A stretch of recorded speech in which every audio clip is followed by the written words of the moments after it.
다산 정약용 선생이 겪었던 고난과 그 속에서도 지켜낸 내면의 평화를 경험해보지 않겠습니까? 당신의 마음은 고요한가요?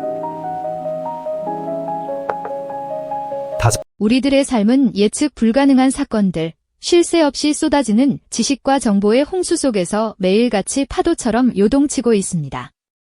과연 우리는 이 모든 혼란 속에서도 마음의 평정을 얼마나 깊이 지켜내고 있을까요? 혹시 잠시의 고요조차 허락하지 않는 격동의 시대에 살고 있지는 않은가요? 하지만 역사 속에는 그 어떤 혹독한 시련 앞에서도 흔들림 없는 단단한 고요를 찾아낸 놀라운 인물이 있습니다. 바로 조선 후기 최고의 지성이자 실학자, 다산 정약용 선생이죠. 그는 18년이라는 실로 기나긴 유배 생활이라는 절망의 나락 속에서도 좌절하지 않았습니다. 오히려 그 혹독한 시간을 학문적 성찰의 기회로 삼아 무려 500여 권에 달하는 방대한 저수를 남기며 시대를 초월하는 지혜를 꽃피웠습니다. 대체 그는 어떻게 그 모든 고통과 외부의 풍파 속에서도 흔들리지 않는 마음의 평정을 지켜낼 수 있었을까요? 오늘 우리는 다산 정약용 선생의 삶을 통해 시대를 관통하며 오늘날 우리에게도 깊은 울림을 주는 마음을 다스리는 세 가지 지혜를 함께 탐구해보고자 합니다. 그의 이야기는 단순한 과거의 기록이 아닌 지금 우리의 삶에 필요한 강력한 나침반이 되어줄 겁니다. 다산 정약용 선생의 삶을 이야기할 때 우리는 가장 먼저 그가 겪었던 시대의 아픔과 개인적인 고난을 빼놓을 수 없을 겁니다. 그가 활동했던 18세기 후반에서 19세기 초반의 조선은 그야말로 거대한 폭풍우가 몰아치던 격변의 시기였으니까요. 특히 다산에게 가장 큰 정신적 지주이자 개혁의 동반자였던 정조대왕의 갑작스러운 승하는 모든 계획을 뒤흔드는 비극의 서막이었습니다. 개혁 군주 정조의 죽음은 다산에게는 하늘이 무너지는 듯한 충격이었을 테죠. 그가 꿈꾸었던 이상적인 세상이 한순간에 물거품이 되는 듯한 절망감에 휩싸였을 겁니다. 하지만 고난은 여기서 멈추지 않았습니다. 정조 승하 이후 다산을 기다리고 있던 것은 피바람 부는 신유박해였습니다. 1801년 천주교 탄압을 빌미로 일어난 이 거대한 정치적 숙청은 다산의 삶을 송두리째 뒤흔들었습니다. 그의 형제들과 수많은 동료들이 죽임을 당하거나 유배를 떠나야 했고 다산 자신 또한 역사의 소용돌이 속에서 혹독한 고문을 견뎌야 했습니다. 사랑하는 가족과 친구들을 잃고 자신의 신념마저 위협받는 극한의 상황 속에서 그의 마음은 얼마나 참담했을까요?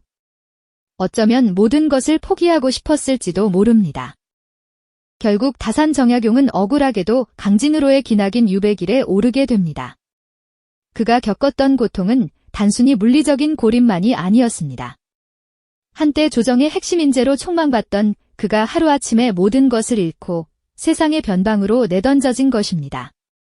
매서운 눈보라가 몰아치는 겨울 강진으로 향하는 그의 발걸음은 얼마나 무거웠을까요? 한양을 떠나 낯선 남쪽 땅으로 향하는 그 길 위에서 다산은 혹독한 절망과 미래에 대한 막연한 불안감에 휩싸였을 겁니다. 정약용은 이처럼 시대의 비극과 개인의 불운이 교차하는 지점에서 누구보다 깊고 쓰라린 고난을 온몸으로 겪어냈습니다. 그는 단순히 시대를 앞서간 지식인이 아니었습니다.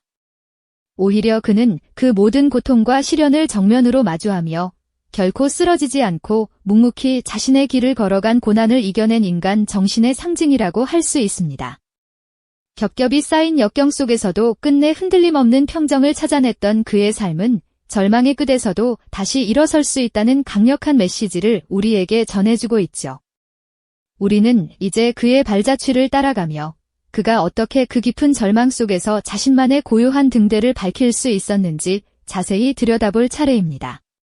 그의 이야기는 앞으로 우리가 마주할 세 가지 핵심 사례를 통해 더욱 선명하게 드러날 것입니다. 다산 정약용이 겪었던 고난은 단순히 개인의 불운을 넘어 한 시대가 통째로 흔들리는 거대한 비극과 맞닿아 있었습니다. 그를 가장 깊은 절망으로 밀어넣은 것은 1800년 정신적 지주이자 개혁의 동반자였던 정조 임금의 갑작스러운 승하였습니다. 이는 다산에게 하늘이 무너지는 듯한 충격이었고 개혁의 꿈이 산산조각 나는 순간이었죠. 이어진 신유박해는 그를 더욱 깊은 나락으로 떨어뜨렸습니다. 천주교 박해라는 명분 아래 정적들이 다산을 제거하기 위해 벌인 정치적 숙청이었죠. 한때 조정의 핵심 인재로 촉망받던 그가 하루아침에 역적으로 몰려 혹독한 고문을 당하고 마침내 먼 남쪽 땅 강진으로 유배되는 비극을 맞이하게 됩니다. 1801년부터 1818년까지 무려 18년에 달하는 기나긴 유배 생활은 그에게 육체적인 고통은 물론 정신적인 고립감까지 안겨주었습니다. 한양의 화려한 궁궐과 학문의 전당을 떠나 세상의 변방에서 홀로 서야 했던 그의 마음은 얼마나 시리고 외로웠을까요? 이처럼 다산은 시대의 거대한 폭풍 속에서 개인의 삶이 송두리째 흔들리는 비극을 온몸으로 겪어냈습니다. 그는 단순한 지식인이 아니라 그 모든 고난을 정면으로 마주하며 끝내 평정을 찾아낸 인간 정신의 위대한 상징이라고 할 수 있을 겁니다. 자, 그렇다면 다산은 이 깊은 절망의 늪에서 어떻게 헤쳐나올 수 있었을까요? 그 첫 번째 비결은 바로 학문적 몰입이었습니다. 강진 유배 초기는 그에게 그야말로 암흑 그 자체였습니다. 모든 것을 잃고 무기력함에 사로잡혀 방황하던 시기였죠. 당장 내일조차 기약할 수 없는 절망감 속에서 그는 한때 모든 것을 포기하고 싶었을지도 모릅니다. 하지만 다산은 이 고통스러운 시간을 헛되이 보내지 않았습니다. 그는 학문이라는 자신만의 굳건한 등대를 찾아냈습니다. 낡은 초가집, 사의제에 머물며 밤늦도록 등잔불을 밝히고 책을 읽고 글을 쓰는 일에 온전히 몰두했습니다. 외부의 혼란스러운 현실을 잠시 잊고 오로지 지적 탐구에 집중하며 내면의 질서를 다시 세워나간 것입니다. 그는 유배지에서 목민심서, 흠음신서, 경세유표 등 조선 후기 실학을 집대성한 500여 권의 방대한 저수를 남겼죠.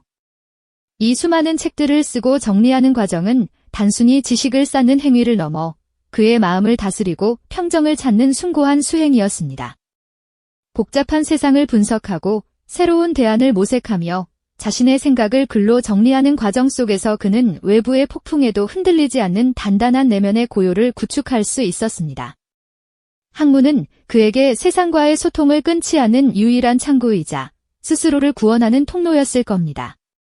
지적인 탐구는 그에게 현실의 고통을 초월하는 힘을 주었고 절망 속에서도 희망을 발견하게 하는 원동력이 되어주었던 거죠. 두 번째로 다산이 평정을 찾았던 방법은 바로 질상 속 작은 루틴과 자연과의 교감이었습니다. 유배지 강진의 삶은 한양과는 비교할 수 없는 척박함의 연속이었습니다. 하지만 다산은 그 속에서도 자신만의 소박하고 규칙적인 일상을 만들어 나갔습니다. 그는 직접 차잎을 따고 차를 만들고 마시는 과정을 통해 마음의 평화를 얻었습니다. 강진의 아름다운 자연을 벗사마시를 짓고 때로는 마을 사람들과 어울리며 소박한 이야기들을 나누기도 했습니다. 해가 뜨고 지는 모습, 계절의 변화, 바람소리, 물 흐르는 소리 등 자연의 모든 움직임은 그에게 깊은 위로와 영감을 주었습니다. 매일 아침 차를 마시며 사색에 잠기고 고즈넉한 풍경 속에서 자연의 이치를 깨달아가는 시간은 그에게 더없이 소중했습니다. 거대한 정치적 경랑 속에서 모든 것을 잃었지만 다산은 자연 속에서 작은 행복을 발견하고 그 속에서 삶의 의미를 되새겼습니다. 혹독한 고통 속에서도 소소한 일상 속의 아름다움을 놓치지 않는 그의 지혜는 오늘날 바쁘고 복잡한 시대를 살아가는 우리에게도 큰 울림을 주지 않습니까? 작은 루틴과 자연과의 교감 속에서 얻는 평화는 외부의 거친 파도에도 흔들리지 않는 내면의 고요를 지키는 강력한 힘이 되어주었던 것이죠. 이제 마지막 세 번째, 다산이 고난 속에서도 흔들림 없는 평정을 지켜낸 비결은 바로 내면 성찰과 글쓰기였습니다. 혹독한 유배 생활은 그에게 외부 활동의 제약을 가져왔지만 동시에 자신을 깊이 들여다보고 정신만큼은 자유롭게 사유하며 성찰하여 더욱 단단해질 수 있는 귀한 시간을 선사했던 것이죠. 그는 마치 거울 앞에 앉아 내면을 꼼꼼히 살피듯 끊임없이 스스로를 돌아보고 마음의 밭을 일구는 데 몰두했습니다. 자신을 성찰하는 가장 강력한 도구는 다름 아닌 글쓰기였죠. 다산은 붓을 들어 자신의 생각과 감정을 정리하고 복잡한 세상의 이치를 깨달아갔으며 그가 남긴 수많은 편지나 저술들은 단순한 기록을 넘어 스스로의 마음을 다스리고 외부의 흔들림에 동요하지 않는 내면의 힘을 기르는 수련 과정과도 같았다고 할 수 있습니다. 특히 자식들에게 보낸 편지 속에는 유배지에서 느끼는 애틋한 부모의 마음과 함께 세상의 풍파 속에서도 올곧게 살아가야 할 지혜로운 가르침이 가득 담겨 있었습니다. 그는 자녀들에게 학문의 중요성뿐만 아니라 인간으로서 지켜야 할 도리와 청렴한 삶의 자세를 끊임없이 강조하며, 비록 몸은 멀리 떨어져 있었지만 그를 통해 자식들의 마음을 보듬고 그들의 앞길을 밝혀주는 등대 역할을 했던 것입니다. 한 글자 한 글자에 담긴 아버지의 진심과 깊은 통찰은 자식들에게는 잊지 못할 유산이 되었을 뿐 아니라 글을 쓰는 다산 자신에게도 내면의 평온을 가져다주는 숭고한 행위였죠. 가족을 향한 사랑과 책임감이 그를 더욱 강인하게 만들었던 것이죠. 또한 다산은 유배지에서도 찾아오는 제자들에게 아낌없는 가르침을 베풀며 학문적 교류와 정신적 지지를 이어갔습니다. 그들에게는 스승의 지혜를 전수하는 동시에 스스로의 생각을 정리하고 확고히 하는 기회였죠. 제자들과 함께 경전을 논하고 세상사를 이야기하며 고립된 유배 생활 속에서도 지적인 활력을 잃지 않았습니다. 스승으로서 제자들을 이끌고 그들의 성장을 지켜보는 과정은 다산 자신의 마음속에 희망과 보람이라는 따뜻한 불씨를 지펴주었을 겁니다. 이처럼 다산은 글쓰기와 가르침을 통해 외부의 폭풍우 속에서도 흔들리지 않은 자신만의 등대를 세웠습니다. 그의 저서 목민심서, 경세유표 같은 방대한 저술들은 단순히 학문적 업적을 넘어 수신, 즉 몸과 마음을 닦는 자기 성찰의 결정체라고 할 수 있습니다. 그는 고통스러운 현실을 회피하기보다는 글을 통해 그 현실을 직시하고 더 나아가 이상적인 사회를 꿈꾸며 정신적 승화를 이루어냈던 것이죠. 다산의 삶은 우리에게 중요한 교훈을 던져줍니다. 외부의 혼란이 클수록 우리의 내면은 더욱 고요해야 한다는 사실 말이죠. 그리고 그 고요함은 마냥 도피하거나 체념하는 데서 오는 것이 아니라 다산처럼 학문에 몰두하고 소박한 일상 속에서 감사함을 찾고 끊임없이 자신을 성찰하며 글쓰기를 통해 내면을 단련하는 적극적인 행위를 통해 얻어진다는 것을요. 그의 삶은 외부의 거친 파도 속에서도 나만의 등대를 밝히는 법제에 대한 가장 강력하고 실증적인 증거가 아닐까요? 200여 년 전 다산이 겪었던 시대의 격변은 오늘날 우리가 마주한 불안과 혼돈과 크게 다르지 않습니다. 예측 불가능한 변화와 정보의 홍수 속에서 우리는 과연 마음의 평정을 얼마나 지키고 있을까요? 다산의 삶은 결국 우리에게 묻습니다.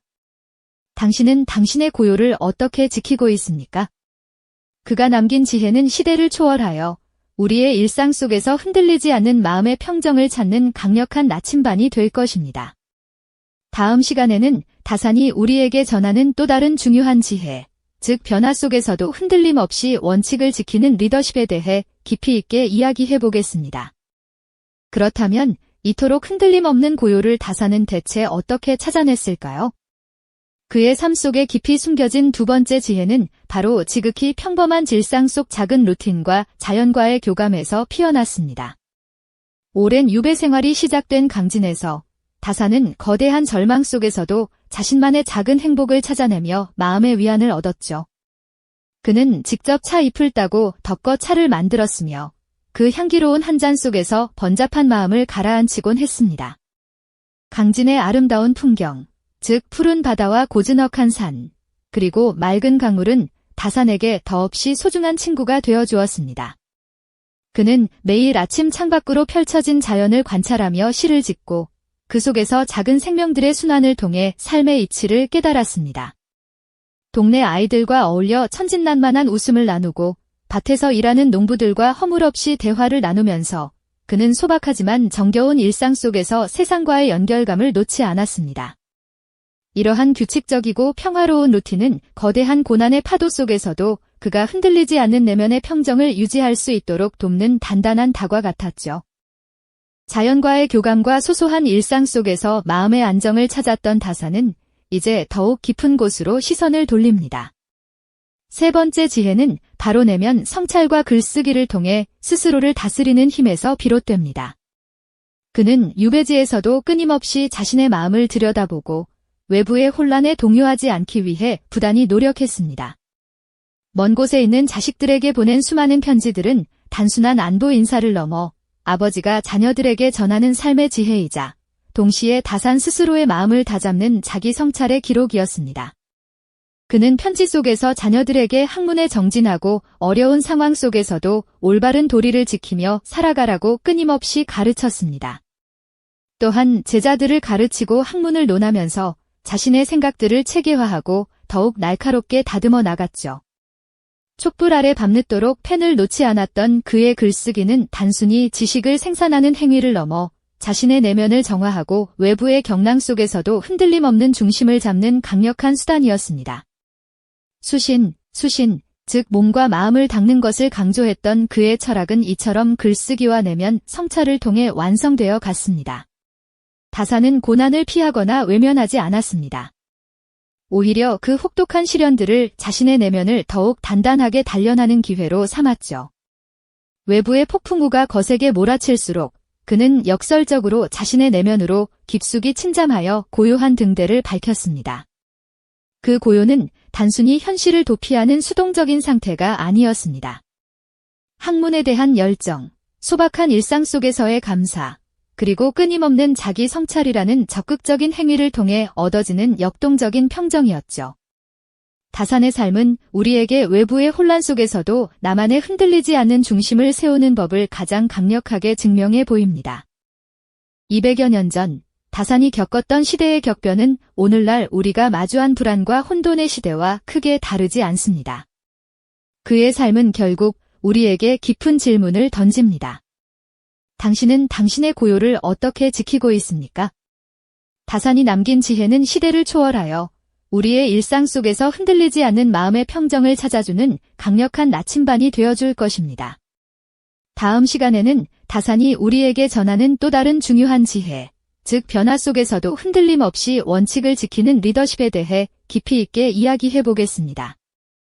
이 영상이 도움이 되셨다면 좋아요와 구독 부탁드립니다. 여러분의 응원이 제게 큰 힘이 됩니다. 다음 영상에서도 더 유용한 정보를 공유하겠습니다. 감사합니다.